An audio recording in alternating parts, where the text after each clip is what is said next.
Bonjour à tous. Merci à Gérald pour l'occasion de présenter devant vous. Et du coup, en fait, le sujet du jour, c'est comment créer une landing page qui est convertie avec un framework en 7 étapes. Alors, présentation, je m'appelle Julien Maillot, j'ai 28 ans. Je suis graphiste, dans le monde de design depuis 10 ans. J'ai commencé, au lycée. J'ai fait un bac pro communication visuelle. Pendant ces années, pendant 3 ans, j'ai monté un collectif avec des amis de freelance. On n'était pas déclarés, c'était l'époque. Ensuite, je suis venu ici pour faire mes études en métropole, je viens de l'île de la Réunion, où j'ai fait histoire de l'art pendant 1 an. Puis, j'ai eu mon premier CDI dans une boîte qui fait de la réalité virtuelle à Bordeaux. Du coup, j'ai accompagné pas mal de clients. On a travaillé pour des grosses marques, surtout pour du médical, tout ce qui est les trucs Servier, tout ça. Et depuis, ça fait 7 ans que je suis en freelance. Et depuis juillet 2023, j'ai monté l'agence Nova, qui veut dire Supernova. Et du coup, le but, la promesse, c'est en 5 jours, on crée votre app ou votre SaaS rapidement pour vous permettre de présenter un prototype rapidement ou d'avoir votre design pour les développeurs. Et voilà. Et après la conférence, une future star. Pas du tout. Mais d'abord, c'est quoi l'UI et l'UX? C'est mon métier. L'UI, c'est l'apparence visuelle, tout ce qui est à l'interface. Et l'UX, c'est l'expérience utilisateur, ce que l'utilisateur, lui, va percevoir avec ce qu'on a fait. Je prends souvent l'exemple du ketchup. Vous savez, la bouteille. Ce qui est chiant, c'est qu'à la fin, il reste toujours du ketchup. Et c'est toujours chiant, à appuyer dessus. Du coup, ce qu'ils ont fait, après avoir analysé l'UI et l'UX, et du coup, ils ont créé une nouvelle bouteille. Ils ont mis à l'envers. Et du coup, les utilisateurs étaient contents. C'est un autre problème, c'est comment ça sort tout d'un seul coup. Et ouais. Et justement, avec du coup l'évolution de la technologie, ce qui a permis du coup de revenir dans ce sens-là, mais avec les bouteilles qui sont dermo non collants là. Du coup, toujours avoir le feedback de l'utilisateur pour améliorer lui. Maintenant, posons les bases. Une landing page et une home page, souvent on pense que c'est la même chose, mais c'est pas la même chose. Je pense que vous connaissez bien le truc. Mais en gros, une landing page, pour moi, c'est un but, convertir avec un objectif unique, une page unique, qui réceptionne un trafic dans le but de faire des conversions. Tandis qu'une home page, pour moi, c'est pour présenter son entreprise. Ça peut aller vers plusieurs pages. C'est plus orienté SEO, même si on peut faire ça aussi sur la landing page. Et le but, c'est de réengager le client qui revient sur votre page. Et du coup, pas de trafic, pas de conversion. Je prends ça souvent comme... la voiture, surtout. Le trafic, c'est l'essence. Si vous n'avez pas d'essence, ça n'avance pas. Je peux faire le plus beau design du monde. Mon site est joli, mais à part moi, personne ne connaît que mon site existe. Du coup, ça ne sert à rien. Du coup, le but, c'est même avant de créer une landing page, c'est d'avoir un trafic pour faire la conversion. Du coup, voilà. Pareil, le marketing est plus important que le design. Quand je dis ça souvent, c'est que, pour reprendre l'exemple, je peux faire la Tesla est stylée, mais si vous avez des piles dedans, du coup, vous n'allez pas avancer vite. Et du coup, pour moi, le moteur, c'est votre marketing, c'est votre copywriting. Et du coup, si vous avez les trois, le bon trafic avec le bon marketing et un beau design, vous faites des ventes. Mais du coup, si le marketing est bon, le design sera votre boost. Pour prendre l'exemple tout simple, Carglass, si vous connaissez bien. Du coup, quand notre vitre, il a un pet, on va aller penser directement à Carglass, à téléphoner Carglass, au lieu d'aller voir son garagiste qui est juste à côté. La différence, c'est le marketing, c'est aussi son expérience client, son branding. Et du coup, ce qui est important pour moi, c'est de dire que vous pouvez faire une page moche, entre guillemets, faire des ventes, mais si vous améliorez votre design, votre branding, vous pouvez aussi améliorer justement vos ventes plus rapidement, plus vite, et tous plus. Et du coup aussi, dans la suite logique, d'abord on a le trafic, ensuite on définit un objectif parce qu'on ne fait pas une landing page juste pour faire du joli. Du coup, la question à se poser, c'est quelle est l'approche la plus impactante pour transformer son visiteur en un client? Est-ce que votre objectif, par rapport à votre boîte aussi, est-ce que votre boîte, c'est ramener des ventes directement? Ou le client, quand il va sur la page, son but, c'est de se mettre dans un onboarding ou bien de faire la vente directe avec le téléphone ou un process de paiement.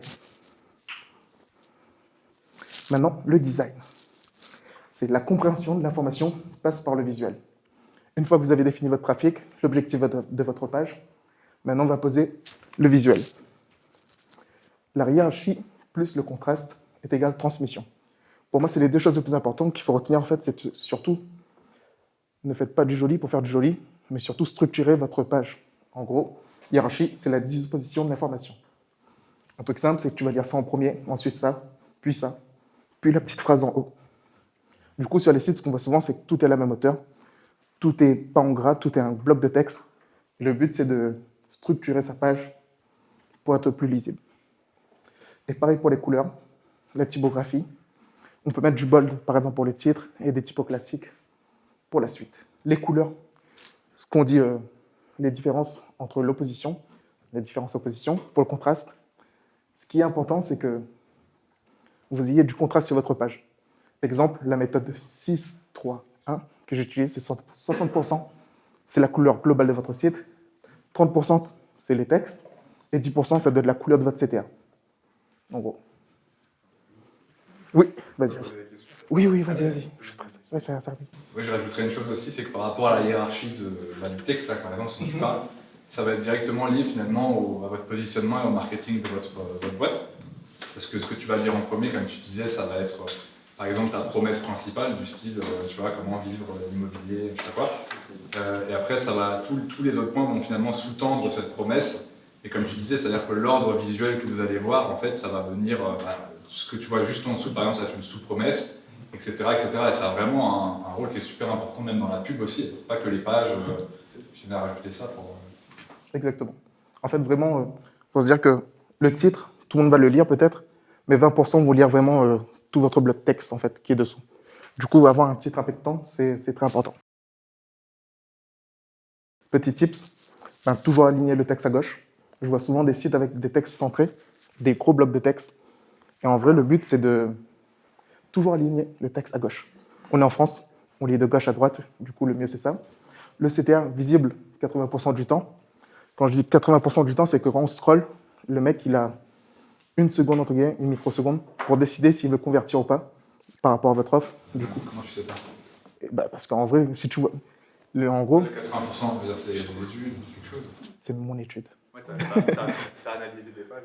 Ouais, en vrai, c'est s'il n'y a pas de CTA, et alors que tu as envie d'acheter, tu vois, par exemple, moi, hier, j'étais sur une page, j'ai lu le truc, j'ai cliqué parce que le CTA était rapidement là. Ouais. Alors que j'ai lu juste la première phrase, tu vois, j'ai même pas lu la suite. Pour moi, s'il n'y a pas le CTA dans votre zone où c'est visible, comment dire, ça convertira pas peut-être moins, mais c'est mieux, quoi. C'est ça. Et mieux vaut trop d'espace que pas assez. Souvent, on me demande sur les sites de réduire les espaces. Pour moi, il faut laisser des espaces, parce qu'il faut laisser respirer un site entre chaque section. Par contre, par exemple, si vous parlez une section sur les bénéfices, par exemple, c'est bien de les rassembler ensemble, ça fait partie d'un tout, mais laissez respirer aussi votre site avec chaque section. Et toujours, si possible, 50% visuel, 50% du texte. On est des humains. On doit lire, on doit voir, on doit prendre le temps aussi.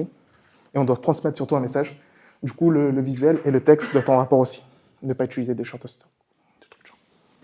Ouais, je vais rajouter un truc sur le CTA, et ça, moi, je peux aussi confirmer, c'est que il y a certaines fois, en fait, où on veut que la personne lise le texte, et c'est pas un souci, justement, que le bouton soit... Enfin, le bouton peut être tout au bout de la page, en fait. Ça dépend, et il y a des fois, en fait, où, par exemple, une inscription webinaire, mettons, là où on veut, en effet, que ce soit la partie haute de la page. Donc ça, vraiment, ça dépend aussi de dans quel état d'esprit on veut mettre la personne. Votre objectif et la cible aussi, surtout, du trafic. Et ne pas réinventer la roue. En vrai, il faut copier les meilleurs et toujours continuer. Oui. Est-ce que du coup, tu as des exemples des meilleurs au niveau visuel? Parce que peut-être que ceux que moi je vais trouver, ils sont peut-être bons en... J'aurais l'impression, en fait, quoi. À la fin, je donne des ressources. 3 sites surtout. C'est Product Hunt, je ne sais pas si tu connais. En gros, c'est un site où chaque semaine, ou chaque jour, je crois, il y a un nouveau site qui sort. Et souvent, c'est des SaaS ou des ventes de produits, surtout des SaaS, en fait. Et en fait, sur ça, tu vas voir qu'il y a beaucoup de landing pages. Et ceux qui sont au top, c'est les meilleurs, ceux qui convertissent. En gros, pour prendre l'exemple, c'est que leur produit marche, leur marketing est bon et que ça se vend. Du coup, copier les meilleurs là, ou aller sur One Page Love, c'est un deuxième site. Ça sera à la fin.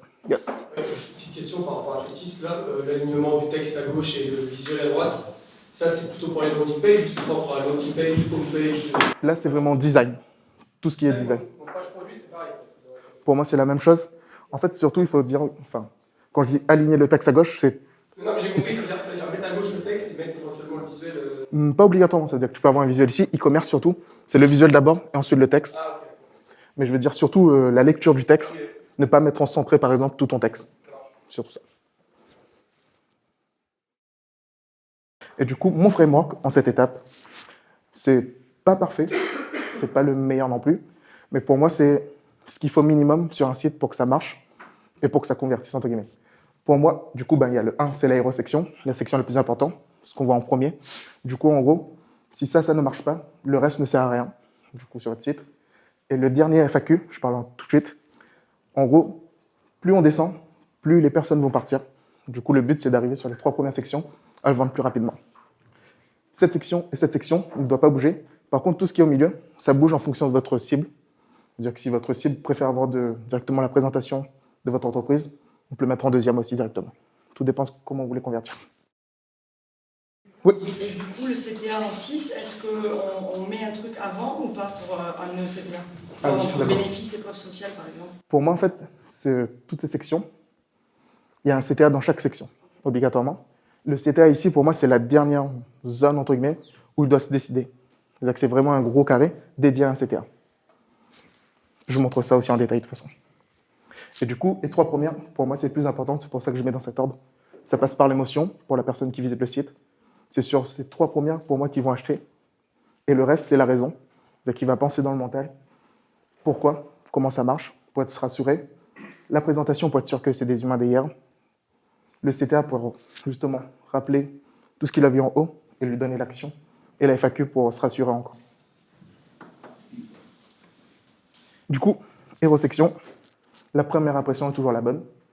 C'est comme les couvertures d'un livre quand on va dans la FNAC. Du coup, en fait, on va se décider directement par la première couverture. On ne va pas regarder la suite au début. On va lire peut-être la dernière de couverture, mais si la première ne tente pas, on ne va pas aller plus loin. Du coup, la composition de cette section, c'est la section la plus importante. En moins de 3 secondes, le visiteur doit comprendre ce que vous vendez, votre offre. Et du coup, pour ça, on met un titre accrocheur qui rappelle la proposition de valeur, une description qui est toujours en rapport avec la proposition de valeur, mais qu'on rentre un petit peu plus en détail pour inciter à descendre, un CTA qui rappelle l'objectif de votre page, par exemple réserver un call, acheter maintenant, ou des trucs du genre, la social proof, des avis, des références, des stats, et à côté, un visuel attrayant.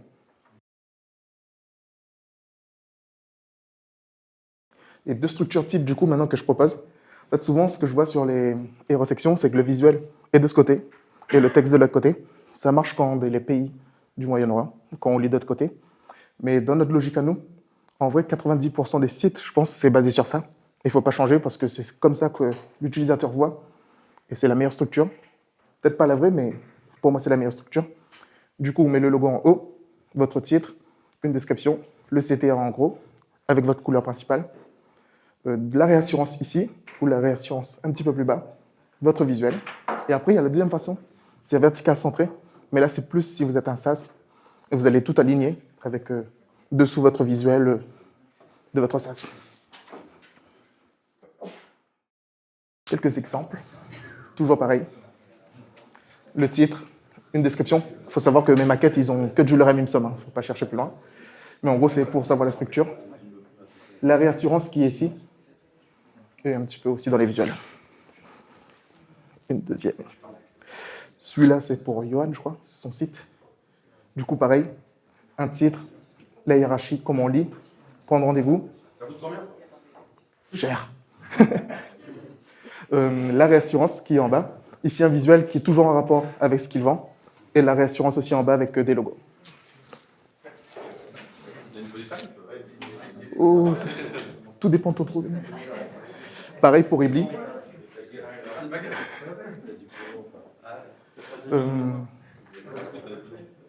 La même chose. Du coup, la même chose, mais ici pour un SaaS, comme le produit n'avait pas été encore créé, et le but c'était d'avoir des démos, du coup d'avoir des inscriptions, du coup on n'a pas de visuel produit, du coup le but c'est d'imaginer que le produit est là, sans qu'il est là. Du coup le mec tient un téléphone à l'envers, on met des petits textes pour comprendre qu'est-ce qu'ils vend aussi, avec de la réassurance, et pareil ici, un petit truc en plus, et on peut vous aider, mais pour moi c'est pas obligatoire sur NLP. Et là, c'était Tudigo. Pareil, avec un titre, une description, un gros bouton, la réassurance et un visuel avec des stats qui est toujours en corrélation avec le proposition de valeur. Bénéfice. Quel problème vous résolvez? Pour moi, cette section, c'est justement ce que je dis juste à la suite, la même chose. Le but, en fait, ici, c'est de toucher la corde sensible de votre cible. Le but ici, c'est pas de montrer des features, mais c'est de montrer qu'est-ce que ça va apporter de rejoindre, par exemple, votre formation ou votre produit. Du coup, on ne cherche pas le comment, on cherche à faire appel aux émotions du visiteur. Des exemples de structure type, à savoir tout le... Oui. Tu vas nous envoyer l'adresse? Non. si, après, oui. Si. De structure type, à savoir tout le reste du site est basé sur ça. Donc, la plupart du temps, c'est soit en quinconce avec 2 colonnes, le texte d'un côté, le visuel de l'autre, ou en 3 colonnes avec visuel, texte dessous, etc. Je ne vais pas rajouter, mais etc. Du coup, quelques exemples. Toujours pareil. Ici, c'était Drakkar, mais à l'époque. Et du coup, là, c'est pareil, un titre, le texte, une description, enfin, un CTA, avec le visuel qui est en rapport avec le texte, pareil dessous, et toujours alterné en quinconce. La même chose avec un SaaS, du coup. Ici, le visuel du produit à droite ou à gauche, et toujours en quinconce, en alternant. Et pareil, ici, c'était pour Alexandre. Et du coup, là, tu vois, on voit que c'est la même chose, alternée, mais avec un bloc autour. En vrai, le design, c'est en fonction de votre branding, vous appliquez ce que, par exemple, là, c'est sa charte appliquée. Ensuite, l'épreuve sociale. Comment créer la confiance et renforcer la crédibilité de mon offre.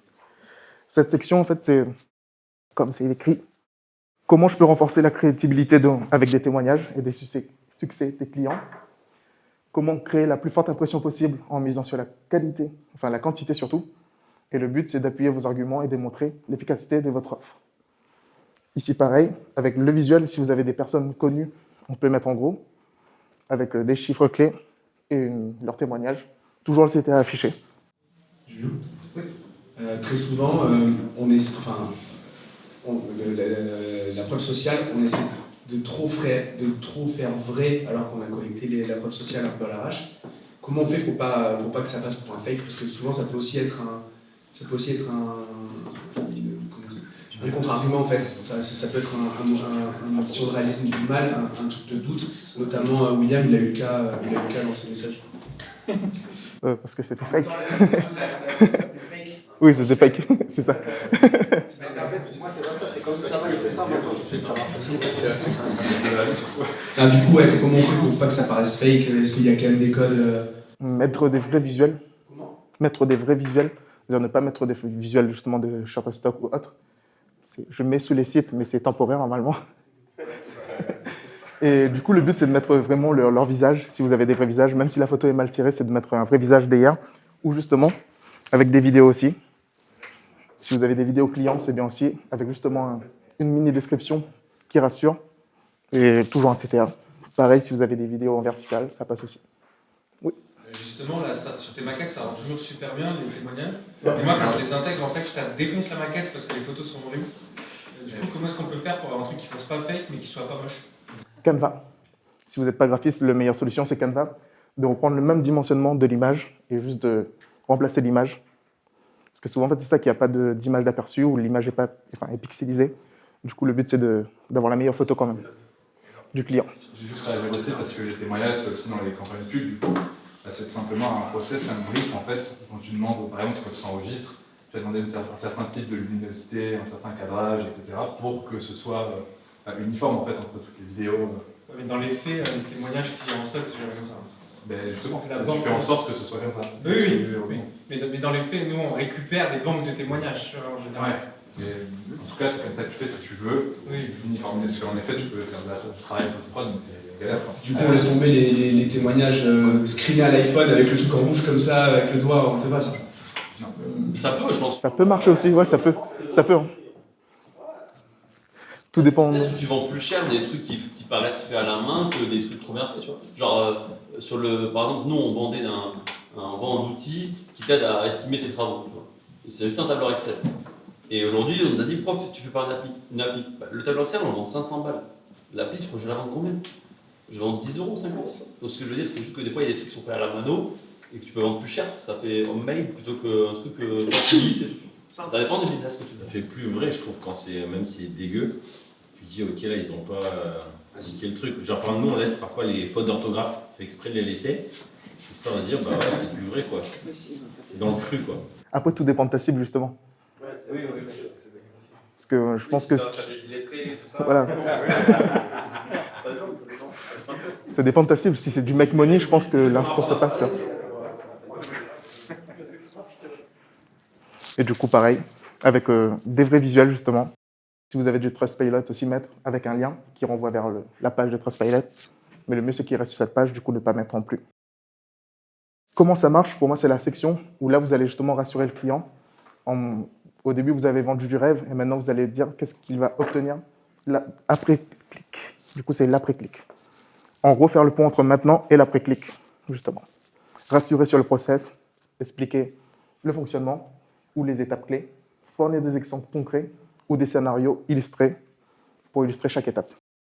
Là, pareil, avec Tudigo, le but, c'était de montrer que tu peux créer ta communauté rapidement en 4 étapes, du coup, avec des visuels qui illustrent justement qu'est-ce qui va se passer et la description en dessous. Là, c'était l'ancienne page de Entreprendre, où là, on avait la même chose, mais avec une timeline, pour dire que c'est dans le temps. Tu rentres aujourd'hui, tu repars à telle date, avec tel process. J'ai une question par rapport à toute cette réflexion-là. Aujourd'hui, quel est le niveau d'implication que, en gros, un client doit avoir pour ça? C'est-à-dire qu'en gros, est-ce que toutes ces idées-là, ça vient de toi, du coup, et c'est toi qui dis, bah voilà comment on va faire pour le présenter, ou est-ce que le client doit avoir une grosse implication dans la réalisation de son site? Tu vois ce que je veux dire? Parce qu'en fait, moi, j'ai la flemme de faire des produits de chien. En vrai, pour moi, là, ce que je vous ai appris avant sur le design, c'est le minimum à faire, tu vois, avoir une structure de hiérarchie, de contraste. Mais ensuite, là, c'est vraiment faire plus et poser plus son branding, tu vois. Si tu as déjà ton bouton de la même couleur sur toute la page, tu vois, c'est top, tu vois. Mais en vrai, pousser à ce niveau-là, je pense qu'il faut soit déléguer, soit vraiment avoir une charte graphique aussi. C'est-à-dire que tu as un logo, tu as vraiment tout l'environnement autour. En fait, je veux déléguer, mais la question c'est, si je délègue, quel est le niveau d'implication que moi je vais avoir dedans? Est-ce que je dois lui dire, bah non, là je pense que la timeline serait mieux de faire ça, ou est-ce que c'est au web designer, entre guillemets, de me faire une propale qui soit suffisamment complète? Pour moi, déjà, comme je disais aussi au début, c'est que tu vends déjà. C'est-à-dire que tu as déjà une structure de site qui marche déjà. Et le but, lui, il va venir améliorer cette structure. Ou, dans l'effet inverse, ça veut dire que ça ne marche pas ta LP. Et tu veux justement restructurer pour faire des A/B tests et voir qu'est-ce qui marche le mieux. Souvent, tu peux avoir un design moche qui marche justement, qui fait beaucoup de ventes, et avoir, comme on disait tout à l'heure, un très beau design et ne pas vendre du tout, parce que la structure n'est pas bonne, ou l'expérience utilisateur ne correspond pas à ce que tu vends. Je n'ai pas de CRO, comme on appelle ça, c'est-à-dire pas spécialisé dans les taux de conversion. Ensuite, tu as des mecs qui sont spécialisés dedans, c'est-à-dire de faire de l'A/B test, de tester du coup différents éléments comme ça, le copie, etc. C'est pas son taf, en fait. Oui. Tu vas construire ton gros, tu t'énerves. Oui et non. Il y a des choses sur lesquelles je reprends. Mais par contre, tu peux donner une direction à la personne qui le réalise. C'est-à-dire que tu viens avec ton idée, tu dis que toi, tu veux ça, tes clients veulent ça, et toi, entre guillemets, réalise ce que le client a besoin de voir. Pas ce que toi, tu as envie non plus, vraiment ce que le client désire. La présentation, pourquoi vous et pas un autre? C'est cette partie, du coup, on présente son entreprise, son histoire. On réassure justement avec la mise en avant de votre expertise ou la crédibilité avec des partenariats, ou des reconnaissances professionnelles ou des chiffres clés. Pareil ici, avec titre, bouton toujours, et réassurance avec la crédibilité. Pareil, des chiffres clés. Et toujours mettre des visages, mais des vrais. Formation bienveillante. Et c'est du lorem ipsum, faut pas chercher. Et pareil ici, avec la réassurance. Le call to action, maintenant, c'est le mec, il a lu toute la page. C'est la dernière fois où il va voir la dernière section. Du coup, en fait, là, c'est le but de lui dire maintenant, il faut se pousser. Est-ce que tu es prêt, justement, à passer à l'action? Pour ça, du coup, on va souligner les bénéfices immédiats qu'il va avoir après le clic en s'inscrivant. Pour ça, il faut clarifier l'après-clic. Justement, au lieu de dire juste contact, on peut dire réserver un appel. Au lieu de faire une demande, recevoir un devis sous 24 heures, c'est plus concret. Au lieu de s'inscrire, réserver une démo. C'est plus, il sait vraiment qu'est-ce qu'il va recevoir après clic. Et des textes additionnels, si c'est gratuit, disponible sous 24 heures, ou un devis rapide, à remplir en 45 secondes. Pareil, avec des exemples, un petit peu tout. On peut mettre des visuels, on peut mettre aussi son produit. Et voilà. Et la FAQ, ici c'est pour dissiper les doutes. Si le mec il a tout vu et qu'il a toujours pas, enfin il s'est toujours pas inscrit, ici c'est vraiment dissiper les doutes sur qu'est-ce qui reste quoi. Et du coup pour ça, l'objectif c'est de répondre à ce qu'il ne trouvait pas en haut, d'éliminer les obstacles justement, et surtout en haut par exemple ne pas mettre plus de 5 questions pour moi. Si vous mettez plus, vous allez perdre aussi le client, de mettre encore plus de doutes. Du coup le but c'est de rester simple. Et pour ça en fait pour répondre au qu'est-ce qu'on met dans la FAQ, le mieux, c'est de se servir des témoignages clients, identifier les questions qui reviennent souvent dans ce qu'ils disent, quoi. Il y a plusieurs exemples, toujours un CTA. C'est la fin. Version centrée. Et des pages complémentaires. Là-dessus, nous, on a remarqué les FAQ qui marchent le mieux, c'est quand on ose écrire les questions qui nous font peur à nous en tant que marchands. Quand on met vraiment les pieds dans le plat. Et en fait, c'est vraiment les trucs qu'on peut pas. Comment tu garantis les résultats? Ouais, c'est les trucs les plus. Ouais, les trucs qui nous font le plus piquer à nous en tant qu'éditeur, on écrit et puis comme ça, au moins c'est réglé. C'est ça. Et justement, les sections complémentaires qui peuvent être utiles si tout dépend de ce que vous vendez vraiment. Ça veut dire que c'est une structure type, mais vous pouvez rajouter aussi votre offre, votre pricing si vous en avez, des études de cas si vous êtes une agence, des fonctionnalités avancées si vous êtes un SaaS, ou la proposition de valeur additionnelle, ça peut être les bonus, plus mis dans d'autres sections. Et les ressources, justement. Pour les inspirations, il y a Product Hunt. Pour moi, c'est le meilleur site, justement, pour le côté marketing et avoir des jolis LP. On a One Page Love. Ici, vous allez voir tous les plus jolis LP qui marchent aussi. Et Landbook, qui fait référence à toutes les grosses pages. Structuration, du coup, un papier, un stylo. Pour moi, le but, c'est de vraiment poser l'idée avant même de réaliser le développement. Souvent, on va trop vite en faisant le développement directement. Le mieux, c'est de poser sur papier, soit via Notion, soit Whimsical, ou Figma. Mais Figma, je pense qu'il n'y a pas vraiment besoin de ça au début. Des outils pratiques. Il y a Happy Use. Sur ça, en fait, vous allez voir, comment ça s'appelle? Pour les couleurs. Je parlais tout à l'heure de 60, 30 et 10. En fait, sur ça, vous allez avoir des couleurs par défaut, si vous n'avez pas de branding, pour avoir un minimum de trucs posés. Il y a des sites, en fait, quand vous donnez des couleurs, vous allez voir directement sur un site comment ça rend. Excuse-moi, ça veut dire quoi le /cf system.io? Yes. ClickFunnels, ouais. En gros, là, pour le développement, pour moi, il y a 3 niveaux. Il y a le niveau 1, c'est System.io ou ClickFunnels. C'est-à-dire que tu fais toi-même et faire simple avec la structuration simple, du coup, une couleur. Et là, tu vas directement sur System.io. Il y a le niveau 2, où tu délègues justement avec WordPress pour avoir un truc plus personnalisé et plus, entre guillemets, fou. Et Webflow, pour moi, c'est niveau 3, mais c'est plus pour les SaaS, où là, tu vas faire de la création, de l'animation, beaucoup plus de choses, quoi. Et pour les outils, Typescale, c'est pour les typos, pour avoir la hiérarchie de typos. Vous mettez une typo, par exemple Poppins, et vous allez avoir plusieurs titres, des sous-titres, tout généré avec le nom de pixels, et Google Fonts pour retrouver vos fonts. Et maintenant, à vous de jouer. Et voilà.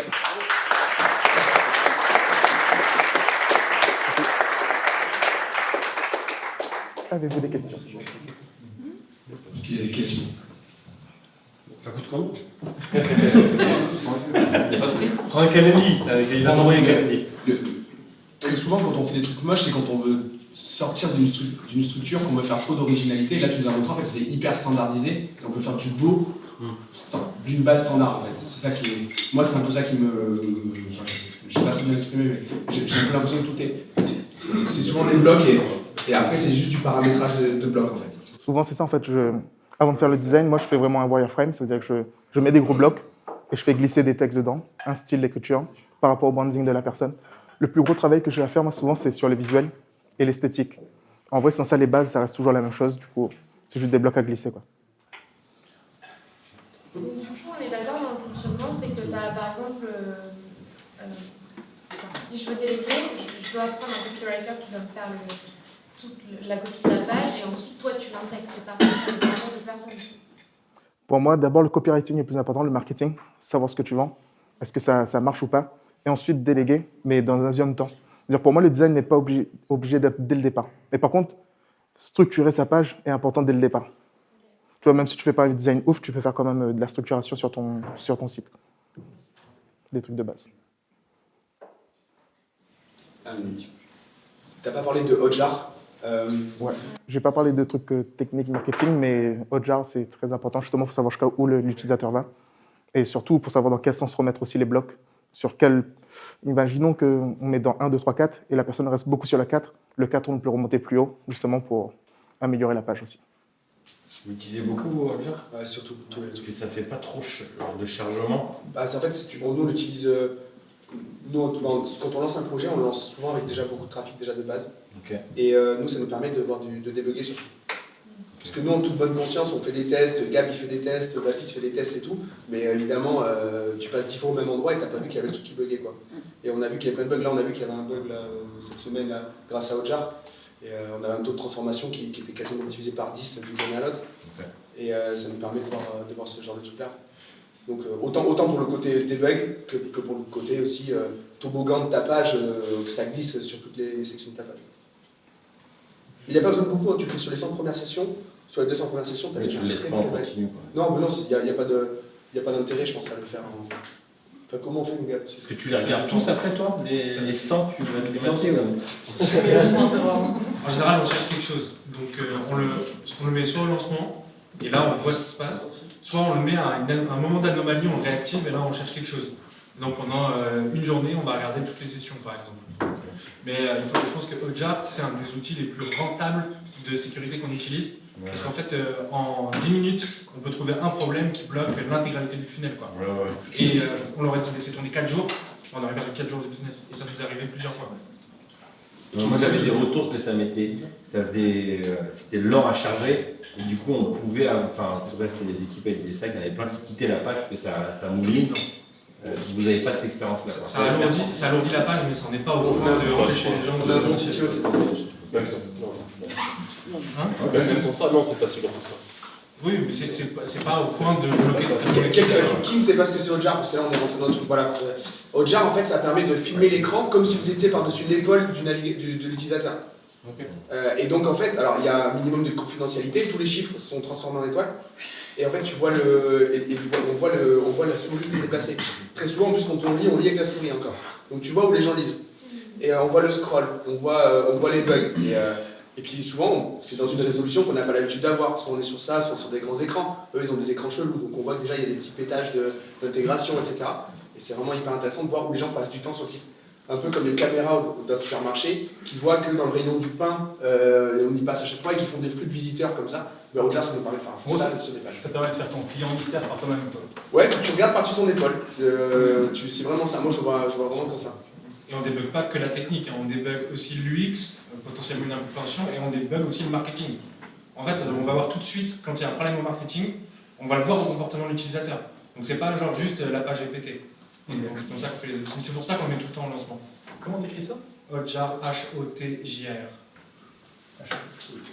C'est combien ça, Hotjar? Les 100 premières sessions de recording, c'est gratos. 100 premières sessions par jour. Ouais, par jour. Donc gratuit, ça suffit. Ouais, gratuit, ça suffit largement. Genre là, si tu gères une page comme ça, sur le lancement, on regarde tous les jours. Et après, on le coupe et c'est en cas d'anomalie. Et là, c'est au moment où on a un problème. Comme là, on a eu un problème sur un funnel. On a regardé pendant 2-3 jours. Ouais.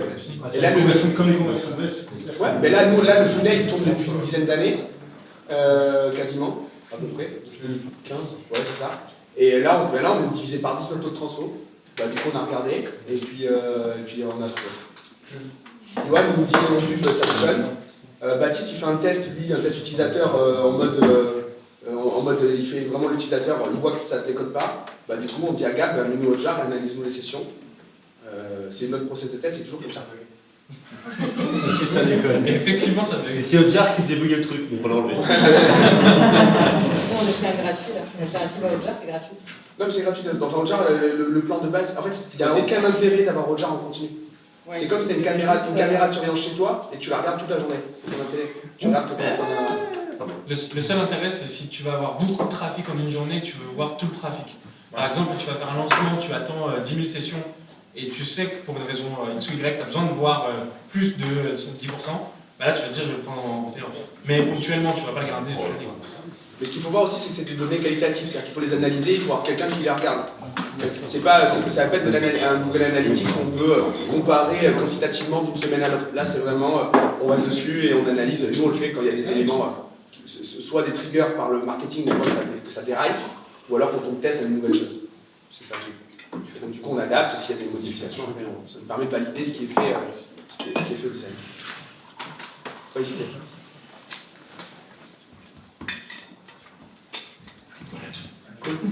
Est-ce que quelqu'un, si t'es ok Julien, on pourrait faire une petite critique de page ou un truc comme ça? Si quelqu'un a une URL qu'il aimerait se faire défoncer. T'es ok Julien ou pas? Ouais, cool. Pierre Lionel, vous voulez? Ouais, Lionel, il va. Non, mais on peut y aller. Parce que justement, c'était la pleine discussion sur notre page de vente. Il y a eu des trucs qui se sont faits, on n'a pas trop compris. Et je pense que notre page de vente, elle n'est plus du tout adaptée. Enfin, elle convertit encore, mais on pourrait grave l'optimiser. Quels autres Sur la. C'est un outil visuel en fait. Ah, c'est cool. Ouais, c'est ça. Mais je pense que Julien, c'est compliqué. Du coup, là, pour le contexte, je vais tu veux le micro? Julien, tu peux donner le micro à Pierre? Vous m'entendez? Celle-là? Ouais, même on peut passer un coup vite fait sur la page d'accueil. Ah oui, carrément. Enfin, si c'est possible. Tu veux donner le contexte, vas-y. Ouais, du coup, le contexte, c'est que maintenant, avec le SEO, on arrive à quasiment 400 visites par jour, et on va encore le pousser, on devrait passer à 600, 800 d'ici moins d'un an.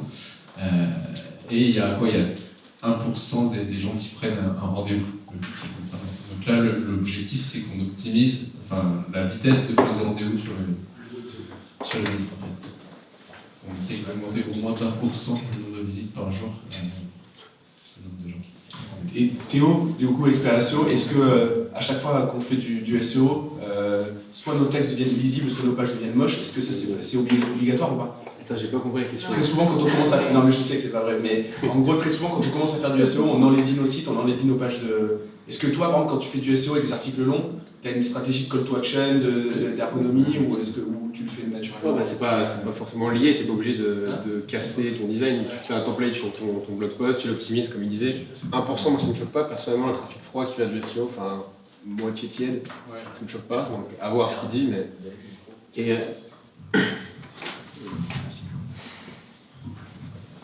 Ouais, je disais que voilà, pour moi, c'est pas du tout lié. Puis une fois que tu as ton template et qui est sympa pour un article, tu essaies justement de l'optimiser avec les call to action dont on parlait. Mais pas trop après, quand tu parles de 1%, pour moi, le trafic SEO, en général, c'est ce que je vois. Hein. Okay. Trafic, c'est pas quelqu'un qui a cliqué sur une pub et qui vient de Facebook qui est hyper qualifié. Donc, et puis après, ça. Non, c'est un peu l'inverse, vu que le mec il est chaud, il a un problème, une douleur, il tape, il est plus qualifié qu'un mec de Ouais, alors ça dépend combien d'articles t'as, ça dépend de quoi parle l'article. Si t'es en plein dans le cœur du sujet, c'est là où ça va plus convertir que 1 à 2%. Mais vraiment, après, quand tu vas aller chercher beaucoup de trafic, tu vas écrire peut-être des articles plus longue traîne, un peu moins dans le cœur du problème, et là, ça va baisser. Donc, ce sera toujours plus t'as de visites, plus ça veut dire que t'as fait des pages peut-être un peu moins en plein cœur du problème, et donc ça va baisser en moyenne. Mais en effet, ouais, ça dépend du sujet de l'article en particulier. Et après, tu essayes de faire en sorte que ta page article, ton template, ressemble un peu à une landing, en tout cas, et toutes les caractéristiques, intégrer le max des caractéristiques dont on a parlé là. Le bachelor Yoann en SEA, sur un mot-clé transactionnel, 1% de conversion, c'est bien, c'est nul. C'est nul. On n'a pas de SEA Google. Mais très gros serveur. Ouais, mais les tests qu'on a fait, c'était pas ouf, vu qu'avec Facebook, et le SEO, et tout ce qu'on fait en bas, c'est ouais, après, il y a t'envoies sur quoi? Sur le landing page? Ouais, avec un formulaire directement, soit trafic intentionniste. Mais ça c'est quoi les mots-clés du coup? Il faut un peu pas montage. Ouais, sur le micro, il y en a pas. C'est pas ce que tu veux faire. Par contre, moi je mettrai 30 minutes. Non, mais alors le taux de transfo, il va évidemment dépendre des mots-clés, mais sur un marché comme ça, avec Donc vous faites de la formation pour la préparation mentale, c'est ça? Exactement. Voilà, donc le coach préparateur mental, formation préparation mentale. Sur de la prise de lead, le taux de transfo il est à 4-5% là-dessus. Sans souci. En fait, tu ferais directement une page avec un landing, prenez rendez-vous. Ouais. Formulaire, sur la gauche, toutes les arguments marketing, est-ce que tu fais du CPF ou pas, et tout ça, et là je capture. La personne a cherché une formation explicitement sur le sujet, donc c'est pas du tout de quoi. Et là, tu as des taux de transfo, on a certains clients, ça monte à plus de 10%. Retour d'expérience par rapport à ça, nous, plus on reprend le terme de recherche dans le headline, dans la headline de la landing page, plus ça cartonne. C'est très con. Hein. C'est formation WordPress, bah, c'est assez basique. Le headline, c'est formation WordPress. Créer un site internet, c'était créer un site internet. Et on avait par groupe de mots-clés des LP qui vendaient exactement la même chose, mais on reprenait juste les premiers trucs. Du coup, tu fais plusieurs LP. Ouais, tu dynamises en fait ta LP en fonction de ton mot-clé, de ton annonce. Et même aux yeux de Google, tu payes moins cher parce que tu as ton mot-clé qui est dans le mot-clé, dans la recherche, dans l'annonce, sur la page. Ok. Ouais. J'ai eu des problèmes avec Yoni en faisant ça. Comment? J'ai eu des problèmes avec Yoni, il n'est pas là Yoni? Yoni, non, je sais pas. Parce qu'en fait, les gens tapaient Yoni dans sur Google, et nous on reprenait la recherche de leur nom. Donc ça faisait une page marquée Yoni marchand. Ah oui, c'est ça. C'était ça. Et la page est marquée Yoni, et lui il est tombé dessus, et il a dit, c'est pas les gars, ils ont fait une page pour moi. Ça semble juste la dynamique.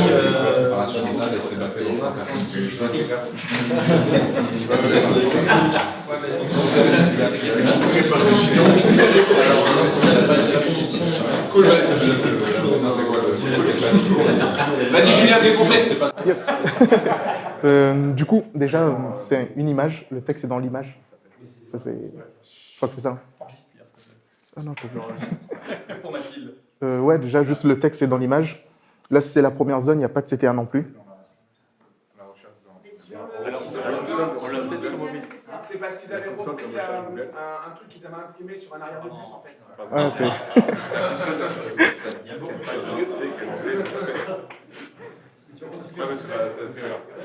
Yes, du coup, ouais. Pas de CTA. Pour moi, c'est bizarre. Il faut que la personne, quand il arrive, directement, il peut cliquer quelque part pour réserver. Ouais, mais c'est pas un CTA pour moi principal. Il faut vraiment que ça soit en bas, par exemple, centré sur la page. Après, au niveau de disposition, ça c'est top, mais sur ordinateur, il n'y a pas.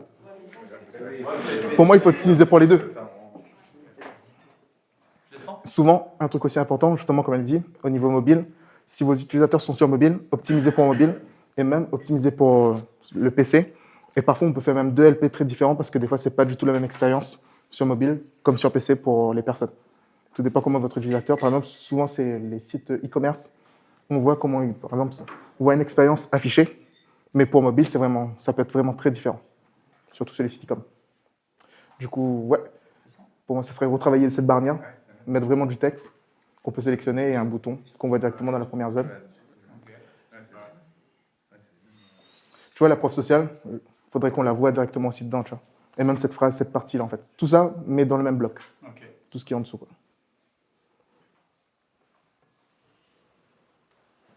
Okay. Là, c'est hiérarchie du texte. Tu vois, c'est long à lire le texte. Autorisez-vous à vous exprimer. Pour moi, il faut jouer avec un mot, en H1, entre guillemets. La partie que tu veux, mais vraiment H1, la promesse de vente de l'ALP. Ensuite, cette lettre-là, mais en dessous. Justement, ça serait en dessous du H1. Pour moi, et après, le bénéficier de l'entretien, ça c'est OK. Ici, juste inverser expérience et sportif. Dans la lecture, le petit trait, il est comme ça. En fait, là, si on regarde la page, ça descend comme ça et ça revient comme ça. Oui, parce que tu disais, du coup, que mettre l'image à droite. Ici, on peut laisser comme ça, mais par exemple, le texte dessous, je pense qu'on peut le ferrer à gauche, justement. Ouais, okay. Et tout ce qui est là-bas, en fait, vraiment hiérarchiser le texte. Pour moi, là, par exemple, c'est expérience d'abord, sportif ensuite, notre vocation, ça c'est OK, et le texte dessous, c'est OK. Juste, pardon de vous couper, si tu peux revenir un tout petit peu dessus. Tout à l'heure, tu as dit qu'il fallait centrer à gauche, là par exemple, ce milieu, c'est OK? Justement, c'est 2 lignes, oui, plus de 2 lignes, c'est illisible de lire un bloc de texte, okay. Plus de 2 lignes. Il y a toute la page de vente avec des gros blocs comme ça au milieu. Ah, ça c'est mort. D'accord. En fait, c'est difficile pour l'œil de revenir à chaque fois. Là-dessus, Mohamed Bouclé, il fait la lecture rapide, il est dans Mastermind aussi, mais là il est dans le lancement, il n'est pas là. Il explique en fait comment fonctionnent nos yeux quand on lit, et en fait tu as quasiment besoin de lire 3 mots dans ta page, tu as à peu près tout compris si je résume les informations. C'est très lié avec ce que Julien nous dit. On lit toujours de gauche à droite, du coup, le premier point c'est de revenir toujours à la ligne. Et si la ligne n'est pas à droite, enfin à gauche plutôt, ben, on va aller plus loin et notre œil va travailler différemment. Là, il y a une lecture sur certains toujours. Coach, ok, c'est juste pixelisé, ça c'est pas top. C'est moi qui vois, ouais, c'est pixelisé. Mais après, coach, tu vois, pour moi c'est juste des titres simples, ça n'explique pas tout en gros. Pardon, est-ce que c'est deux formations différentes entre sportif et coach? Oui. Ben là, oui, oups. La différence par exemple, là c'est en bas c'est coach, en haut c'est sportif. Pour moi, ça c'est des petits H1. Ensuite, il faut un gros titre qui peut être la phrase de dessous. Et ensuite, il manque un CTA. Si chaque partie renvoie vers quelque chose, il faut envoyer vers quelque chose. Là, en fait, on descend, mais on va nulle part. C'est vrai, c'est vrai. Oui. Ah oui, H1, c'est le gros titre, c'est le titre principal, enfin, de haut de la page. Ensuite, il y a les H2, c'est sur tout le reste de la page, c'est les seconds titres, entre guillemets, pour le référencement. Et il y a les H3, c'est encore plus petit, dans l'ordre, et le pavé de texte qui est le paragraphe. Même problème. Même problème. Qui va vers la page de vente. C'est ça, différencier le H2 justement du H3 s'il y en a. Et le texte, c'est OK sinon. Et toujours un CTA aussi. OK. Là, c'est bizarre, du coup. En fait, là, ce qui est perturbant, c'est qu'on a un gros bloc qui est centré, avec un texte qui est ferré à gauche, et en dessous encore 3 éléments qui sont comme ça, avec un livre, avec avis positif, juste sur lui. Non, c'est pas bon. Et mal centré. Et mal centré aussi. Là, en vrai, ce serait 3 blocs vraiment distincts. C'est-à-dire le titre, lui-même, juste le titre. Le bloc texte, s'il n'a pas vraiment d'importance, le retirer ou le simplifier en 2 lignes. Ensuite, mettre vraiment 3 images, comme on avait dit, en 3 colonnes. L'image, une description dessous, avec un CTA qui renvoie vers le livre, pour chaque, en 3 colonnes, quoi.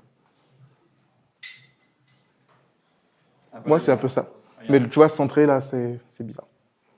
Et normaliser la taille des images. Ouais, parce que là, c'est pas aligné. Même si le truc est principal, alors il faut plus le vouloir, ça veut dire mettre un cadre autour pour vraiment dire que lui, il ressort. En fait, là, comme il n'y a pas de cadre, on dirait que c'est juste un livre qui a été mal mis dans la page. Ouais, c'est une erreur avec un bug. Okay.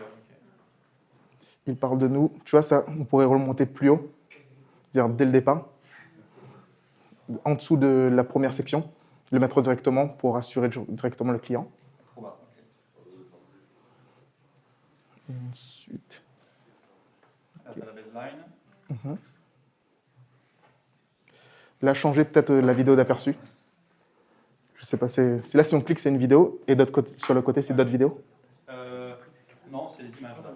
Non, en fait, c'est une image. Non, c'est une image. En plus, si, on peut. Non. Si, là, on clique. Par contre, si on clique là, est-ce que c'est la même? Ah non, si, elle a bien différencié les trucs. Ok. Mais là, juste vraiment montrer, parce que là, on dirait que c'est une image qui est posée globalement. Vraiment montrer que c'est une vidéo, c'est-à-dire mettre une miniature peut-être pour inciter plus à cliquer. Le bouton, il est OK. Et vraiment le titre aussi au-dessus.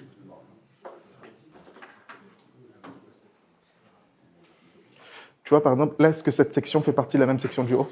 Ou pas du tout? Ouais. Est-ce qu'il fait partie du même ensemble? En fait, il faut avoir un sens de lecture. Si ça fait partie, ben, du coup, c'est OK. Des chiffres, ça rassure toujours. Est-ce que ça fait partie? Si ça ne fait pas partie, il faudrait mettre juste un petit fond, juste pour différencier. Ça, c'est OK. Ça, j'avais vu, je crois. Le bouton, tu vois, le CTA, toujours rester le même. S'il n'y a pas de contour sur les autres, aussi harmoniser les CTA. Témoignage. OK. Plus gros, je pense. Vraiment dédié à la section témoignage. Avoir un CTA aussi à l'intérieur. Et mettre plus en avant. C'est-à-dire vraiment une section où on voit vraiment que les avis clients texte et dessous, section avec avis témoignage vidéo. Mettre plus en avant. Et puis je crois qu'il y a le dernier. Et un meilleur CTA. C'est pour la newsletter.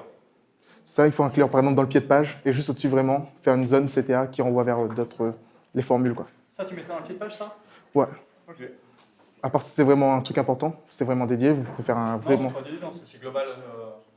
Du coup, ouais, dans le pied de page, Il y a un vrai CTA qui renvoie vers les pages, quoi, les infos.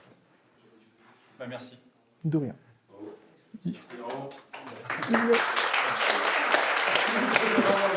il y a du boulot. Hein.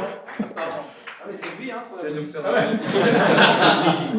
Bravo pour le travail qu'il nous reste à faire.